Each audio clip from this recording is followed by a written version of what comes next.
ತುಂಬ ಜನಕ್ಕೆ ಇದೊಂದು ಪ್ರಾಬ್ಲಮ್ ತುಂಬ ಫೇಸ್ ಮಾಡ್ತಿರ್ತಾರೆ. ನಮ್ಮ ಹತ್ರ ಬರುವಂಥ ಕ್ಲೈಂಟ್ಸ್ಗಳಾಗಿರ್ಬೋದು, ಮಕ್ಕಳುಗಳಾಗಿರ್ಬೋದು, ಸೊ ಅವರ ಪೇರೆಂಟ್ಸ್ ಆಗಿರ್ಬೋದು.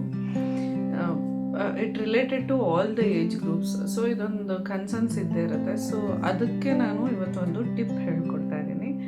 It's completely about sleep. ಈಗ ಏನಾಗುತ್ತೆ ಅಂತಂದರೆ, ನಾವು ರಾತ್ರಿ ಅಂದ್ಕೊತೀವಿ ಬೆಳಗ್ಗೆ ಏನೋ ಒಂದು ಇಂಪಾರ್ಟೆಂಟ್ ಕೆಲಸ ಇರುತ್ತೆ.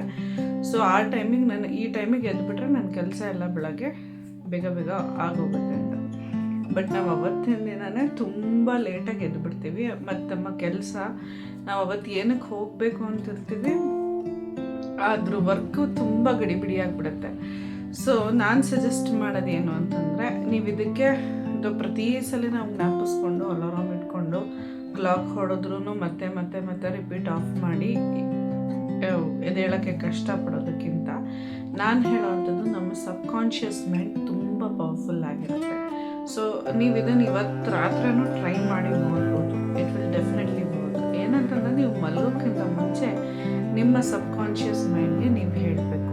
ದಟ್ ಮೀನ್ಸ್ ನೀವು ಮಲಗೋಕ್ಕಿಂತ ಮುಂಚೆ ನಿಮಗೆ ನೀವು ಹೇಳ್ಕೋಬೇಕು, ನಾನು ನಾಳೆ ಮೇ ಬಿ 5 o'clock ಹೇಳಬೇಕು, ಮೇ ಬಿ 6 o'clock ಹೇಳಬೇಕು ಅಂತ ನೀವು ಒಂದು 6-7 ಟೈಮ್ಸು ನಿಮ್ಮ ಮೈಂಡಿಗೆ ರಿಜಿಸ್ಟರ್ ಮಾಡಬೇಕು. ನಾಳೆ 6 o'clock ನಾನು ಹೇಳ್ಬೇಕು, ನಾನು ನಾಳೆ 6 o'clock ಹೇಳ್ಬೇಕು ಅಂತ.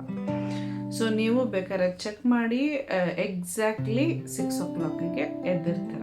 ಸೊ ಇದನ್ನು not only for your sleep, ನೀವು ಯಾವುದೇ ರೀತಿಯ ಸಮಸ್ಯೆಗಳಿದ್ರೂ ನಿಮ್ಮ ಸಬ್ಕಾನ್ಷಿಯಸ್ ಮೈಂಡಿಗೆ ನೀವು ಈ ಥರ ಟ್ರೈನ್ ಅಪ್ ಮಾಡೋಕ್ಕೆ ಶುರು ಮಾಡಿದಾಗ, ಸೊ ದ್ಯಾಟ್ ವಿಲ್ ಟೇಕ್, ಅದು ಎಲ್ಲದೂ ಇದೇ ರೀತಿಯಲ್ಲಿ ಅದು ಸೊಲ್ಯೂಷನ್ಸ್ನ ನಿಮಗೆ ಕೊಡ್ತಾ ಹೋಗುತ್ತೆ ಡೆಫಿನೆಟ್ಲಿ. ಅದಕ್ಕೆ ನಾವು ಹೇಳೋವಂಥದ್ದು, ಬಿ ಪಾಸಿಟಿವ್ ಆಗಿ ಯೋಚನೆ ಮಾಡಿ, things will go in a positive way ಅಂತ.